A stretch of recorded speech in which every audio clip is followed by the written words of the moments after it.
What's going on, guys, and welcome back to the Honeystead. This is Confessions of a Beekeeper and a lesson that I learned. And since there's a lot of you who are getting into beekeeping, okay, I've got a quite loud rooster over there that is getting ready to come over here and try to attack me. Anyways, so this is Confessions of a Beekeeper and a lesson that I have recently just experienced, and I am here to share it with you all because this is something that, you know, just something to look out for. So yeah, we're gonna talk about that. So this is B1, Beekeeper 0. And I'm gonna show you, and I'm gonna talk to you guys about how I got this, that rooster. I'm going to talk to you about how this happened.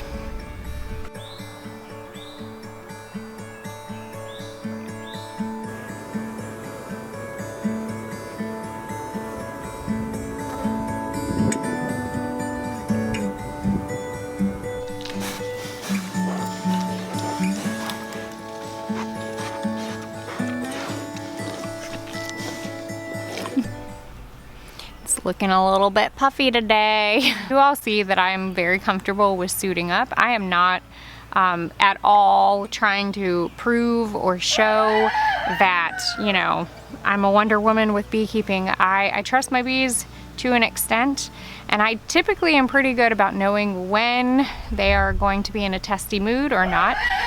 And I've talked about how certain times of the day, the weather, all of it kind of plays a role into your bee's mood. He is so loud. But all of that does play a role into your bee's overall mood. But there are some moments that you kind of have to jump in and get into the hives regardless of if there's clouds in the sky or if it's later in the day. And we have had so many swarms that I've recently caught in a very short period of time, and you guys will see a few of those videos.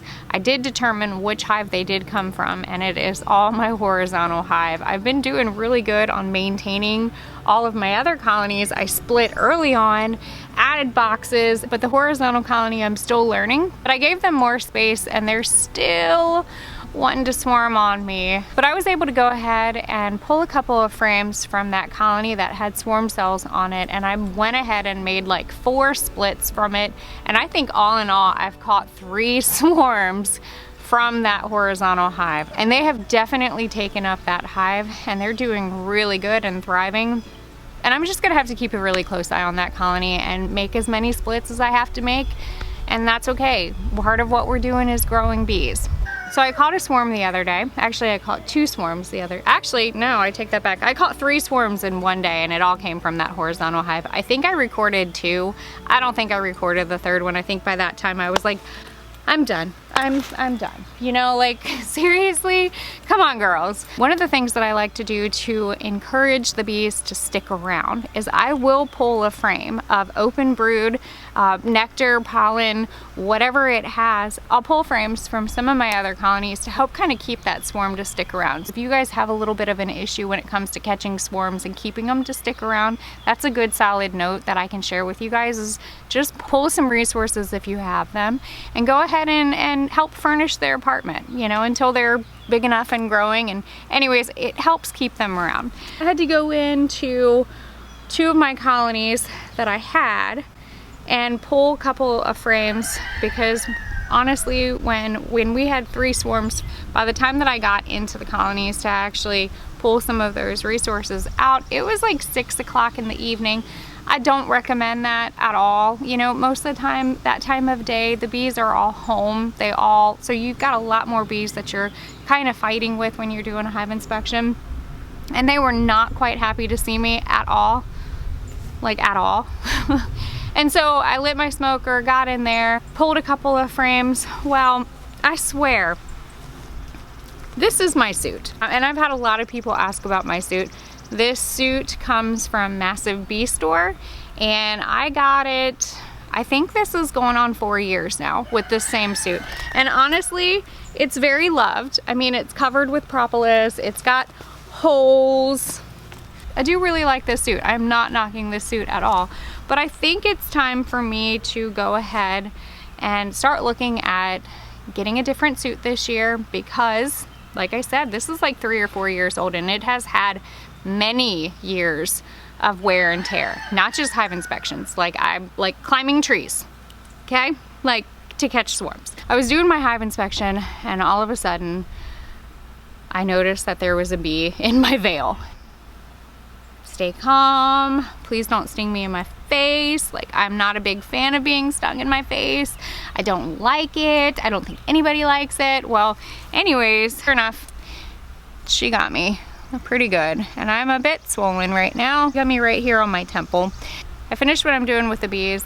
I go out to my yard and I grab a leaf that looks like this. Okay, this is a fun beekeeping or any hack, really, an introduction into a little bit of herbalism. But this leaf right here is called plantain or broadleaf plantain, and I think that there's a few other names for it that people call. But this right here is a lovely plant and really good for actually helping restore tissue, and we use it quite often as a tincture.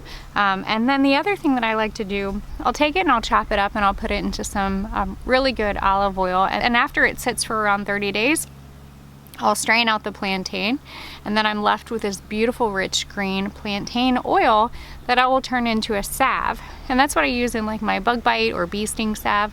But for a quick fix or a poultice on the go, what I'll do is I'll take this leaf and I'll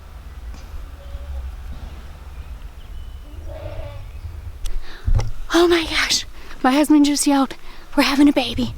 Okay, let's go. I'll finish the plantain talk later with my big old fat eye. Oh, good. Oh. Do you see a head? Okay.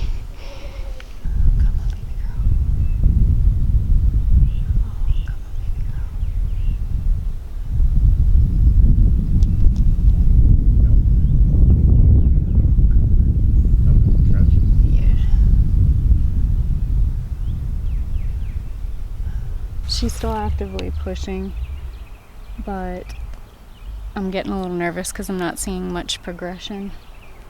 I do want to kind of get a little bit closer to see what's going on.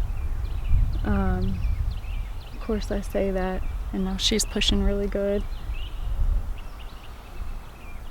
I'm just not seeing the progression that I would like to see, and I know that she's a first-time heifer. I'm probably going to have to do is get the other cows over into the other field, because every time I try to go near, the baby is curled right up very close to my heifer that's in labor, and Longhorn Mama doesn't like anybody getting close to the baby. So I did hop the fence and kind of walk over there to kind of see. I see one hoof. I'm not seeing another hoof. It looks like I see nose, but again, like I can't see from this far away. So I'm giving her a little bit more time, but I think I'm gonna start moving the other cows quietly into that other pasture so that I don't have to fight with them if I have to jump in and assist, which is not something that I want to do. But if I have to do it, then I gotta do it. I just started getting this really ill feeling in my stomach because I didn't see much progression at all. It was like the baby was just stuck. I turned my camera off. Got the other cows into the other field. My husband and my son came down, and I was able to get close to her and kind of see what's going on. The baby was definitely stuck, and it was a big baby. And one of my good friends, the one that has experience with goats and goat's milk, she was here. I was able to get my hands on both of the baby's front legs, and we put the ropes around it and we pulled. But we still couldn't get the baby out, and my husband came down with the side-by-side, and so we were able to rope the mom and then work on the baby. And so we got the baby out, but we tried to revive it. I did CPR on the baby. Melanie did CPR on the baby, but nothing. So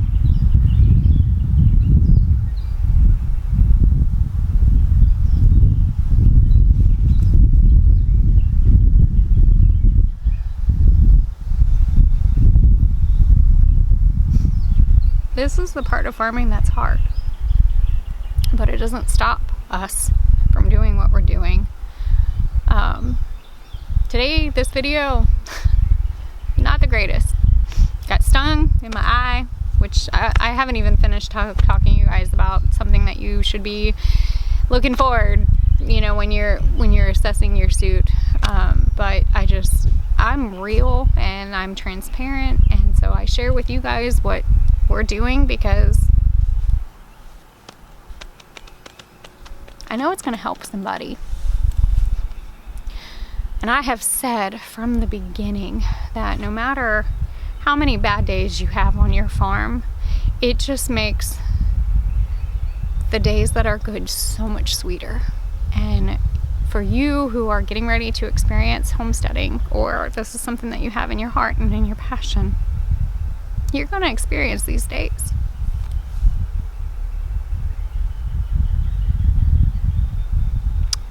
But it's not worth giving up.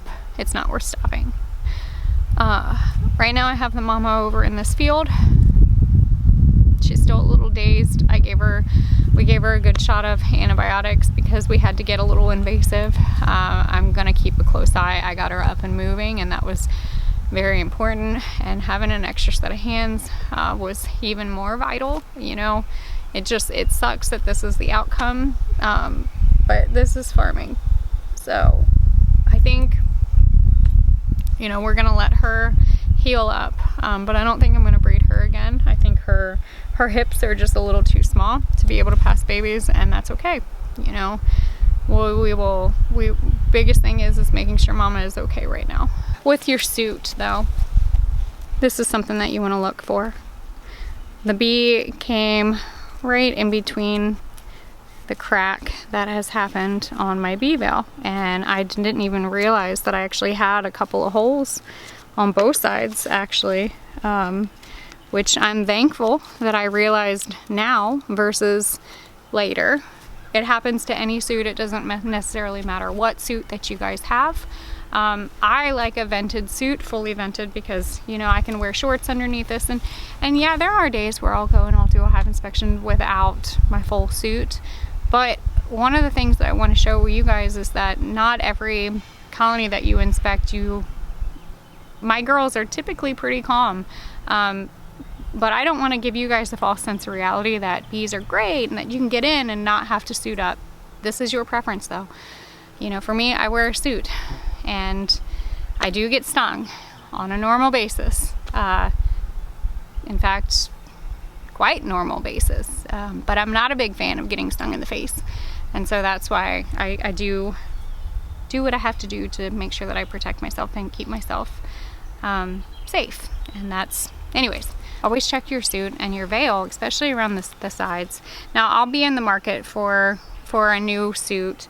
This isn't a total loss though. Just a little bit of duct tape is going to help fix this. But I thought that was something that I wanted to share with you guys, being that I just experienced this. Thank you guys for coming along this day, even though it didn't end up the way that I necessarily wanted it to. And as always, don't be afraid to get your hands dirty and learn something old. Bye guys.